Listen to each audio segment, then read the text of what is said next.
نعم، بسم الله، الحمد لله، الصلاة والسلام على رسول الله. القسم الثالث الخبر من حيث صفة السند. أخذنا الخبر من حيث الأقسام صحته، وأخبر من حيث صحة السند، وقبل الخبر من حيث دلالته. الآن نأخذ الخبر من حيث صفة السند. الخبر من حيث صفة السند نوعان: متواتر وأحد. هذا المبحث المتواتر والأحد من مباحث علم أصول الفقه وليس من مباحث الحديث. يعني في علم الحديث ربما الدراسات الجديدة المعاصرة أدخلت هذا الأمر، لكن قديما ليس البحث المتواتر والآحاد من مباحث المحدثين، وإنما من مباحث المتكلمين والأصوليين، لضرورة البحث في المحكم السند أو القطعي الثبوت قطعي الدلالة، ومن هذا الباب. ولكن حقيقة هذا البحث أنا في تقديري صار من الترف العلمي، لأنه الأمور اتضحت الآن بشكل أكثر منهجيا، على ما سنأتي على ذكره بدروس آخر متتابعة إن شاء الله. فقال صحة السند إلى نوعين: النوع الأول المتواتر، الثاني الآحاد. التواتر في اللغة التتابع، والمتواتر المتتابع، يعني أنه المتواتر حديث جاء من طرق عديدة متتابعة، لفظا أو معنى، لفظا أو معنى. يعني مثل حديث من حدث عن من كذب علي متعمدا فليتبوأ مقعده من النار. هذا عن 17 صحابي ورد، 17 صحابي. نعم، فهو تتابع الشيء بعد شيء واحدا بعد واحد بينهما مهلة. والآحاد لغة جمع أحد، وهو ما كان دون العدد المتوافر، وصحة الخبر من سلامة رجال السند، وصحة الخبر من سلامة رجال السند قطعا. إذن هذا النوعين. القسم الرابع الخبر من حيث صفة الدلالة. صفة الدلالة يقسم الخبر من حيث صفة الدلالة إلى قسمين أو إلى نوعين: محكم قطعي الدلالة، ومتشابه ظني الدلالة. الأول المحكم قطعي الدلالة فلا يقبل إلا وجه واحدا، وجه واحد يقبل، لا يقبل. مثل فاعلم أنه لا إله إلا الله، شهد الله أنه لا إله إلا هو. فيفيد العلم بتسليم مطلق قولا واحدا. تسليم المطلق يعني غير المحتمل، ما مثل مطلق التسليم. مطلق التسليم محتمل، لكن التسليم المطلق الذي لا يحتمل، مثل الأمر المطلق ومطلق الأمر. الأمر المطلق يفيد الوجوب، مطلق الأمر يفيد الطلب، القرائن تعضده إلى وجهة معينة. الثاني المتشابه، فيقبل تعدد الأوجه والرأي فيه. المتشابه من القرآن والسنة أو أي خبر من غيرهما يقبل تعدد الأوجه، وهو محل الاجتهاد. يعني المحكم فيه اجتهاد؟ لا، ليس فيه اجتهاد، لأن هو محكم. يعني المجتهد فقط يقرر المسألة، لأن هذه من باب أنه تقرير أنه هذا الحكم انتهى، وإن كان هو بديهي في المحكم. ولكن هناك من الأحكام الشرعية المحكمة ما يحتاج إلى الفقيه لتقريرها، لأنه ربما تشتبه على من لا علم له أو على الإنسان العادي. فالرأي المتشابه أو الدليل المتشابه، دلالة الدليل المتشابه محل اجتهاد، والقرائن تصرف الفهم فيه إلى الراجح عند الفقيه عن المرجوح. والراجح هو التسليم. يعني هنا بالمتشابه لا نبحث التصديقات، لأن التصديقات تنتهي إلى الإحساس بالواقع. ماذا نبحث؟ التسليمات.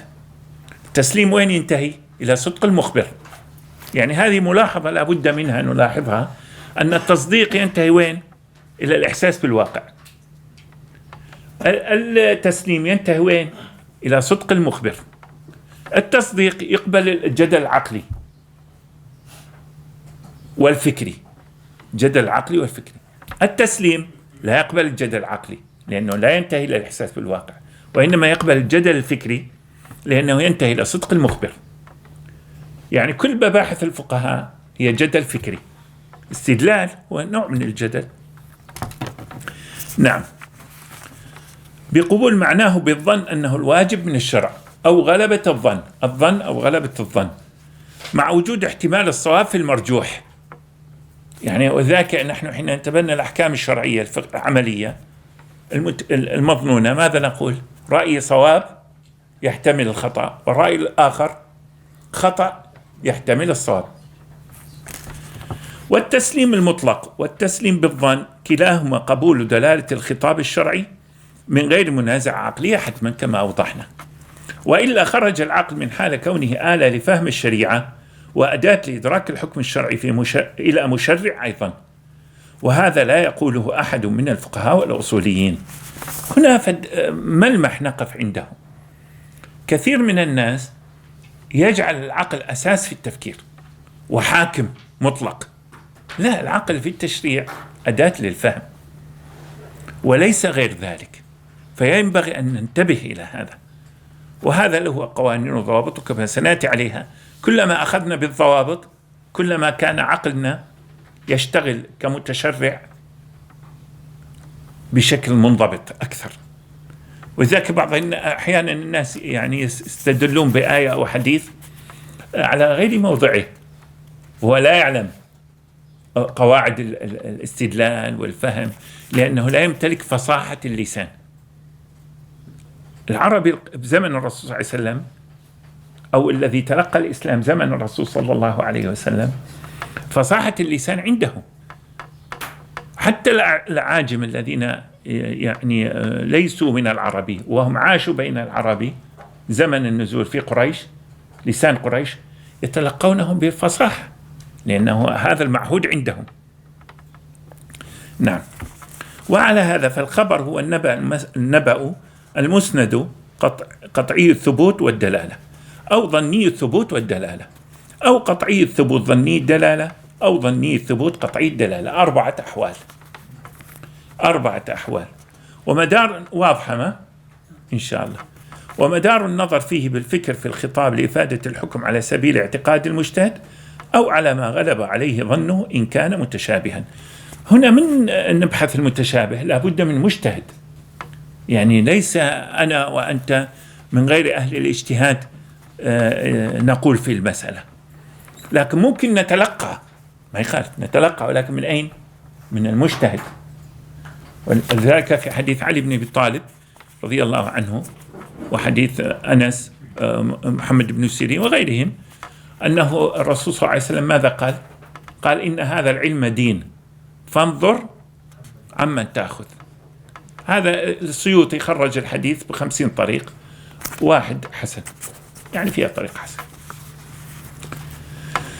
نعم. نعم. على ما غضل كان متشابها، وهو مع أنه يقبل المنازعة الفكرية، يعني أنت تنازع الفقيه والمجتهد بيش؟ بوجه الاستدلال، ممكن تنازعه، هذه تسمى منازعة فكرية. أما واحد يجي يقول لي والله ليش الخمر حرام؟ تقول له مثلا لأن الله عز وجل قال إنما الخمر والميسر والأزلام رجس من عمل. يقول لا أريد أعرف ليش حرام. هنا هذا يريد أن يحكم عقله، يقول حرام لأن الله حرمها، هذا السبب في تحريمها.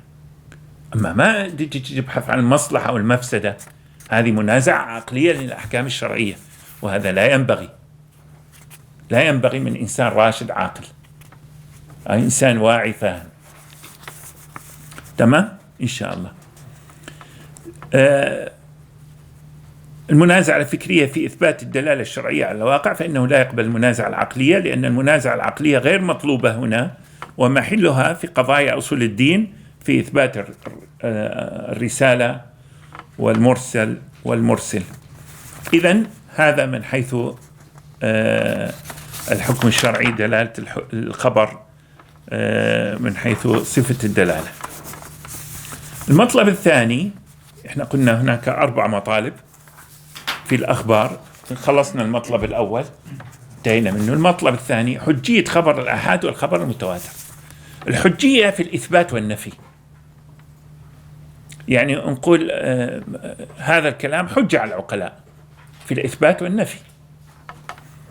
فيقسم الخبر من جهة الإسناد إلى أنه خبر متواتر أو خبر آحاد، فهما نوعان. الأول المتواتر وهو ما يوجب العلم القطعي، هذا المتواتر هنا من حيث الحجية بصحة إسناده إلى صاحب الشريعة. من هو صاحب الشريعة؟ محمد صلى الله عليه وسلم، حبيبنا ورسولنا، نبينا محمد صلى الله عليه وسلم عليه أفضل الصلاة والسلام، لأنه يرويه جماعة عن جماعة يمتنع تواطؤهم على الكذب، جماعة عن جماعة، وهكذا عن مثلهم، إلى أن ينتهي الخبر بالرواية إلى المخبر عنه باللفظ أو المعنى، باللفظ أو المعنى. فيكون الخبر في الأصل عن مشاهدة أو سماع، لا عن اجتهاد أو تخمين أو ظن.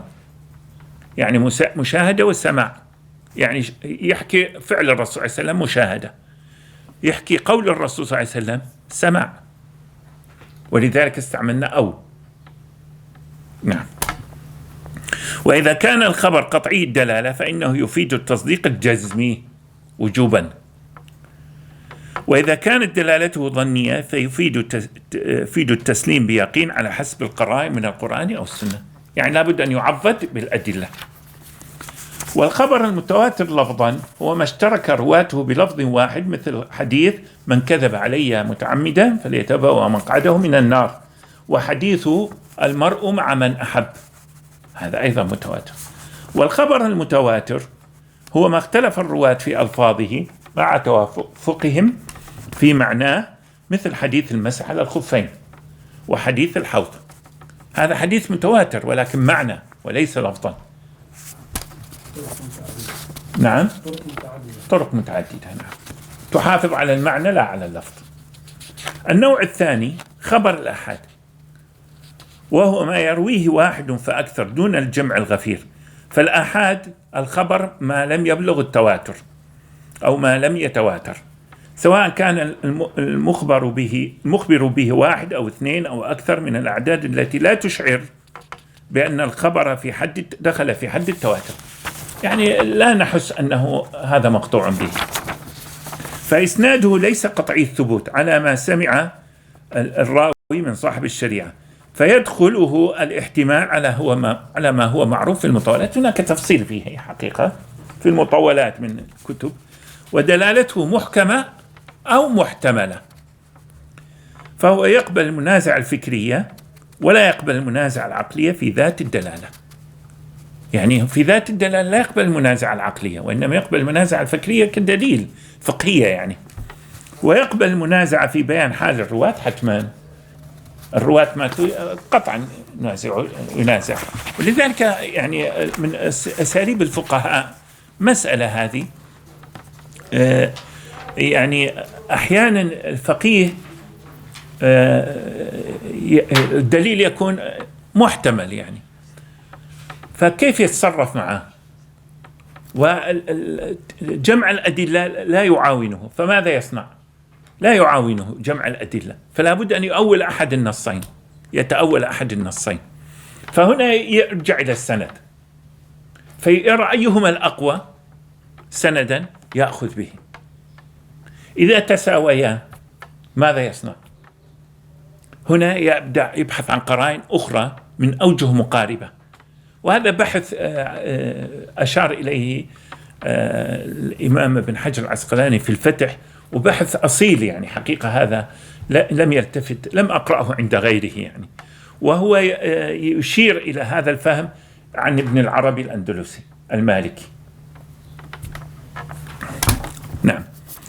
وهل يفيد خبر الآحاد الاعتقاد الجزم أم لا؟ وما أثره في العمل؟ الجواب أن السنة غير القرآن، وهي تفيد الاعتقاد الجزمي سواء كان الخبر آحادا أو متواترا، لأن السنة بيان لتأسيس القرآن. يعني شوف هنا السنة عندنا تفيد الجزم، ولكن في البيان بما يبين القرآن أو تفصيل له، ولا يتأسس بها فكر إلا وأصله من القرآن. فالقرآن يؤسس المعتقد الإيماني، والسنة تبين وتفصل وتكمل، وهكذا. فلا يرد البحث فيه على هذا الوجه أنه يفيد الجزم أم الظن، مع أنه قلنا ويفيد الجزم من باب أنه غلبة الظن، يعني الفقيه حين يحكم ويجزم، لكن مع وجود الاحتمال. فموضوع الجزم والظن، موضوع الجزم في بحث الخبر الآحاد ليس هو موضوع البحث، وإنما هو بالضرورة أن يكون، وهو ما ذهب إليه كثير من العلماء في اعتقاد السنة كله من حيث هي دلالة بيانية، وهو لازم للعمل على سبيل التسليم الجزمي بالدلائل المحكمات أو التسليم بيقين بالدلائل المحتملات من النصين. وأما أثر الخبر الآحاد في الاعتقاد الجزمي اللازم للتصديق فإنه غير مطلوب فيه إلا على سبيل البيان لأساس من نقل متواتر. إذا كان أساس النقل متواتر مطلوب على سبيل البيان يبقى البيان. حقيقة هذه من الأمور الدقائق التي لا ينبغي أن يقول فيها إلا عالم مجتهد، يعني ما كل واحد يجي يتكلم فيها، لكن هذا تأسيس معرفي حتى نستند إليه في. والفرق بين الاستدلال على أسس المعتقد الإيماني لأصول الدين من الدلائل المحكمات وما يتعلق بها من الأحكام المكملات والمفصلات لضبط مفاهيم الإنسان أحيانا، وبين الاستدلال للفروع العملية من سائر النصوص الشرعية، كما أوضحنا في السؤال جواب سؤال قبل قليل، أوضحنا هذه المسألة بالاستراحة. فهما قضيتان. إذن عندنا قضيتان. القضية الأولى تأسيس المعتقد الإيماني لتفكير الإنسان بما يسلم به دينه ويصح به اعتقاده. الثانية العمل المنضبط بالشرع ليستقيم به عمله طاعة لله. إذن عندنا اعتقاد وعندنا عمل، قضيتان. القضية الأولى قضية تأسيس المعتقد الإيماني، وهي مسألة تتعلق بمعرفة حكم ما يسلم به دين المرء وإسلامه ويصح به إيمانه لله تعالى، وموضوعها الإقرار بكلمة الله لعباده أن يعبدوه ولا يشركوا به شيئا، وهو المعنى المطلوب فيها لنظام حركة العقل والفكر وحركة القلب والنية. عندنا حركتين في الداخل، حركة العقل والفكر، حركة القلب والنية. هنا هذا الاعتقاد، هذا مهم، تأسيس معتقد إيماني هذا حتى واحد يعرف إيش هيعمل. وقوامها التصديق والتسليم كالإيمان بالله تعالى وأن محمدا رسول الله والقرآن كلام الله واليوم الآخر، الإيمان باليوم الآخر، وهكذا سائر الأفكار المتعلقة بالعقيدة كالإيمان بالقدر وحسن التوكل والرزق والأجل. فمنه يأتي دليله بالعقل يفيد التصديق، ومنه دليله النقل يفيد التسليم ويسلم تسليما. طبعا هذا ليس موضوع أصول الدين، ولكن هنا نذكره على سبيل المثال، كما أن نذكر أمثلة الفقه لا على سبيل الفقه وإنما على سبيل التقريب الفهم للتفكير. القضية الثانية قضية الإيمان بالفروع، وهي الأحكام الشرعية السلوكية التي تظهر في حركتي اللسان بالمنطق، وهو القول المنظم. حين نقول المنطق غير النطق، النطق الآن هذا النطق، لكن المنطق هذا النظم من الكلام الذي يخرج ويقع في الأذهان، هذا المنطق نظم، أو أنه القول بجهالة وسهو وغفلة، وهي غير الأحكام الشرعية العملية الفكرية التي تظهر في حركتي العقل والقلب كما ذكرنا آنفا. والإيمان بالفروع هو العمل بها اتباعا لصاحب الشريعة بالائتمار بأمره والتأسي بفعله والامتثال لتركه، فمحلها القبول من غير منازعة عقلية لمعانيها، وإن قبلت المنازعة الفكرية لإتقان فهمها. يعني المنازعة الفكرية لماذا؟ حتى نتقن، ما حتى نصدق أو لا نصدق، حتى نتقن هكذا. نعم. والإيقان بأنها على قصد مراد الشارع وفي دلائل شريعته، وهو معروف ولا يرد هنا موضوع الجزم العقلي كما توهمه بعضهم. إذن هذا المطلب الثاني انتهى من أقسام الأخبار. الآن عندنا المطلب الثالث، أنواع خبر الآحاد. ينقسم خبر الآحاد إلى نوعين، مسند ومرسل. هذا من مباحث علم الحديث، ولكن لماذا دخل في أصول الفقه؟ لأنه متعلق بالفهم، متعلق بالفهم. وهناك تفاصيل، يعني ابن الصلاح يذكر حوالي 60 نوع من أقسام الحديث، ولكن أنواع خبر الآحاد نوعين: مسند ومرسل. الأول المسند، وهو ما اتصل إسناده ظاهرا بأن صرح برواته كلهم لحديث ابن عباس رضي الله عنه. شوف يعني هذا كيف علمنا الرسول صلى الله عليه وسلم أن نتلقى الخبر. فهنا حديث ابن عباس رضي الله عنه قال: تسمعون ويسمع منكم ويسمع ممن يسمع منكم. هاي طريقة الرواية، يعني ما الرواية شيء من نتيجة الاستقراء والتجربة والكذا، لا، هذه أحاديث الرسول صلى الله عليه وسلم بيّنت أنه كيف ينقل. نظر الله امرئا سمع مقالتي أو حديثي فوعاه وحفظه وبلغه. إذن هذه مراتب الوعي والإدراك والتبليغ والمسؤولية. وفيه دلالة على حجية الإسناد، بل الأمر به، هذا نحن مأمورون بهذا، بأن يسمع منه صلى الله عليه وسلم الحديث ويبلغونه عنه ليسمعه آخر، وهكذا أداء للأمانة وإبلاغا للرسالة. إذن الإسناد هذا المسند والمرسل. والثاني المرسل، هذا بالنسبة للمسند. المرسل وهو ما لم يتصل إسناده ظاهرا، هو إسناده متصل المرسل، لأنه لا يمكن أن يحدث به الصحابي، لأن المرسل هو الصحابي عن الرسول صلى الله عليه وسلم. فأحيانا التابعي ما يذكر الصحابي، يذكر الرسول صلى الله عليه وسلم، أو أحيانا هذا المنقطع. أما الصحابي رأسا ما يقول قال الرسول صلى الله عليه وسلم، يذكر مثلا النص. وهذا طبعا فيه تفصيل المنقطع والموقوف وتفاصيل في علم الحديث كثيرة، بأن أسقط بعض رواته. فإن كان المرسل من مراسيل غير الصحابة رضوان الله تعالى عليهم فهو المنقطع أو المعضل. هذا إذا كان الإرسال عن غير الصحابة، نعم، فإنه ليس بحجة، لاحتمال أن يكون الساقط من رواته مجروحا. وفيه نظر في حال تكون الجهالة للراوي بين ثقتين، إذا كان بين ثقتين فيه نظر. أما مراسيل التابعين كسعيد بن المسيب فهو حجة، لأن الصحابة في الغالب الذي روى عنه سيدنا سعيد بن المسيب رحمه الله ولم يذكره هو صهره أبو زوجته أبو هريرة، هو كان ماخذ بنت أبو هريرة، فغالبا لا يذكر أبو هريرة، لأن معروف عند طلابه أنه حين لا يذكر معناها أبو هريرة. نعم. ومراسيل الصحابة حجة، نحن أخذنا مراسيل غير الصحابة تابعين وفصلنا فيها. أما مراسيل الصحابة عن رسول الله صلى الله عليه وسلم حجة قطعا. لماذا؟ لأن الصحابة كلهم عدول، ماكو مجروح بيناتهم ولا مخروم مروءة، وحتى ما جرى بينهم من فتن وكذا لا يبحث من خرومات المروءة ولا جرح العدالة، لهم موقف آخر، وليس كالمبتدعة من الذين تكلموا في الصحابة ما لا يليق.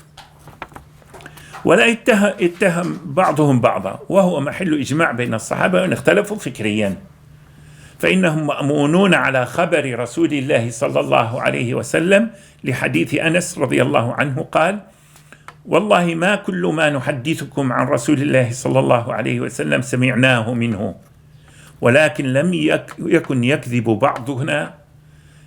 بعضنا بعضا. يعني لا نكذب ولا نكذب، ما نكذب بعضنا ولا إحنا نكذب على رسول الله صلى الله عليه وسلم. وهذا مدحهم، هو الأصل الصحابة ممدوحون في عدالتهم وكذا، في قوله تعالى: محمد رسول الله والذين آمنوا معه أشداء على الكفار رحماء بينهم، وصفهم بالشدة على الكفار رحماء بينهم، ولكن تنازعوا فكريا مع بعضهم، ولكن لم يتهم بعضهم بعضا. نعم. وحديث البراء بن عازب قال: ما كل الحديث سمعناه من رسول الله صلى الله عليه وسلم، كان يحدثنا أصحابنا عنه كانت تشغلنا عنه رعية الإبل أو الزراعة. وفي حديث التقصير بالمشقص قال عطاء ومجاهد لابن عباس رضي الله عنهما. عطاء ومجاهد لابن عباس، عبد الله بن عباس رضي الله عنهما. عطاء ومجاهد قالوا لابن عباس: ما بلغنا هذا إلا عن معاوية بن أبي سفيان، حديث المشقص. فماذا جاب ابن عباس مع أنه يخالف معاوية؟ قال: ما كان معاوية على رسول الله صلى الله عليه وسلم بمتهم، يعني ما يكذب على الرسول، هو متهم سياسيا، جدل فقهي موجود، لكن على رسول الله صلى الله عليه وسلم غير متهم. هذا يرويه الإمام أحمد بإسناد صحيح. فلذلك البعض مثلا يتكلم على معاوية لأن موقفه مثلا سلبي في السياسة والحكم والوراثة وما إلى ذلك. هذا الكلام فكري فقهي ما مشكل، لكن لا تسحبوا إلى الرواية عن رسول الله صلى الله عليه وسلم. فهنا ابن عباس وهو أفضل الناس: ما كان معاوية على رسول الله صلى الله عليه وسلم متهما. إذن هذا من حيث أنواع خبر الآحاد. المطلب الرابع والأخير: حمل العلم بالرواية. حمل العلم بالرواية. ويحمل العلم بالشرع رواية ودراية، رواية ودراية، ويؤدى بإبلاغه إلى الغير بوصفه نصا شرعيا كإقراء القرآن وكتب الحديث. هذا وصف نص شرعي، يعني لازم تقرأه مضبوطا على الشيخ، القرآن والسنة، ما فقط القرآن. الآن كثير من الناس يقرؤون القرآن فقط على الشيخ. السنة هذه العياذ بالله غفلة عند جماهير المسلمين الآن، ما عند الكل، لكن غفلة عند غالب مراكز الإقراء ومشايخ الإقراء. فيفترض الآن هناك مراكز بدت توعى على هذا الأمر وتدرس الحديث، تقرئ الحديث بالمعنى الدقيق، فيقرؤون الحديث على الشيخ وهو جيد، ولكن في بعضه وجدت تعجل في ضبط اللفظ، يعني ما مثل تلاوة القرآن الكريم. أنا من رأيي أنه ينجز كتابا مثلا صحيح البخاري لا يتعجل، مثلا يقرأ مصنف بن أبي شيبة فيه البخاري ومسند أحمد بن حنبل أو غيره، وبه الصحاح وفيه غير الصحاح، ولا سيما أن الكتب الآن محققة، وأن يقرأها ليس للقراءة التلاوة فقط، وإنما يقرأها للتفكر، وإلا نحن لسنا بحاجة إلى نسخة إضافية. وننتبه إلى هذا الأمر ونرشد إليه إن شاء الله. نعم. أو فقيها وهو الواعي على النص بفهم العلماء الأثبات عن مثلهم إلى أصحاب رسول الله صلى الله عليه وسلم، مع إضافة أفهام كل زمان وما يناسبه من استنباط على وفق الطريقة المعتبرة في الاجتهاد. يعني حين تقرأ كتاب فقه ما تقرأه مثل ما يعني لضبط النص فقط. يعني البعض يقرأ مثلا كتاب فقهي، يقرأ هذا فاعل وهذا مفعول به وهذا مبتدأ وخبر. ليس المطلوب في قراءة الفقه اللغة، هذا ليس صحيحا، وإنما أقرأ الفهم حتى لو بلغة أخرى. يعني مثلا الفقه ممكن أن يترجم إلى اللغات الأخرى ويقرأ، ولكن يقرأ فهم، ما يقرأ مبتدأ وخبر وفاعل نعم قد تحتاج أحيانا لفك العبارة، أنه يعني تفرق بين الصفة والنعت والتمييز مثلا، لأنه قد تأتي كلها منصوبة على حال معين، فهنا لا بد من التفريق. الفهم نعم. والحمل هذه بالنسبة إضافة أفهام كل زمان قلنا على وفق الطريقة المعتبرة في الاجتهاد. والحمل إسناد بالرواية للمنصوص على ما سمع، بالرواية مثلا القرآن الكريم تقرأ بحفص بورش يعني بأنواع القراءات السبعة أو العشرة أو 14 أو الشاذة إلى 50. يعني أنت تقرأ هذه ضبط على اللفظ هنا، لكن هذه الرواية. الحديث لازم تضبط الإسناد أيضا، حتى إن لم تحفظه تضبط الإسناد، لأنه ما مطلوب منك مثلا حفظ الإسناد بعد منتصف القرن الثالث. ليس مطلوبا حفظ الإسناد، لأن الإسناد موجود في الكتب، لكن أنه تعرف أن هذا الحديث أي درجة يأخذ. فإذا كان من الكتب الستة مثلا على شرط الكتب الستة فهو صحيح وإن قيل فيه، لأن كل عالم من هؤلاء العلماء الستة له شروطه في الصحة. فمثلا صحيح سنن أبي داود مثلا، الترمذي، هذا عنده شروط. فإذا لم يضعف الحديث هو أو يقول في الحديث قول، فالأصل عنده أنه حسن أقل تقدير على شرطه. نعم. أما إذا كان مثلا في غير الكتب الستة فهنا ينظر. حتى قيل أن المسند الإمام أحمد كله يعني الضعيف فيه يرتقي إلى درجة الحسن لوجود ما يعضده في المسند من غيره روايات أخرى. ولكن الحمد لله الآن يعني جزا الله خير الشيخ شعيب وفريقه، حقيقة أجادوا في تصحيح المسند، في تحقيق المسند، وكذلك عوامة يعني في المصنف لابن أبي شيبة رائع جدا، وكثير من المحققين جزاهم الله خيرا ممن تعب في هذا الحديث، ولكن هؤلاء متميزون نوعا ما. نعم. والحمل إسناد بالرواية المنصوص على ما سمع أو بالدراية والفهم. يعني الآن أنا ما تأخذوا مني أنتم رواية، المفروض تأخذوا مني فهم، أليس كذلك؟ نعم. والفهم والإتقان والإيقان على ما وعى وحفظ وبلغ. وعي وحفظ ويحمل العلم بقراءة الشيخ وغيره من طلاب العلم يسمع أو عفوا ويحمل العلم بقراءة الشيخ وغيره من طلاب العلم يسمع أو يقرأ طالب العلم والشيخ يضبط له ويشرح. هذه هي الطريقة. والأول أولى إذا كان المستمع واعيا على مستوى ثقافة النص. يعني إذا كان المستمع واعي على ثقافة النص أولى. لماذا؟ لأنه قلنا أنه الشيخ يقرأ والطالب يسمع، فهنا هو عنده أهلية ثقافية، مستوى ما يفهم من الشيخ، وهذه غالبا يعني جيدة. وهناك طريقة أخرى سنأتي على ذكرها إن شاء الله. وبحسن الفهم والفطنة والقدرة على الحفظ والأداء. وإلا فالثانية أولى، أن الطالب يقرأ والشيخ يشرح حتى يصير تركيز أكثر، مراعاة لذهن المستمع، لأن القصد الإعلام بالرواية أو الشهادة له بأنه تأهل بالفهم للأداء أو ارتقى إلى ما هو أكثر من البلاغ والأداء بالترجيح أو بيان المناسب من الحكم الشرعي على حسب مقتضى الحال.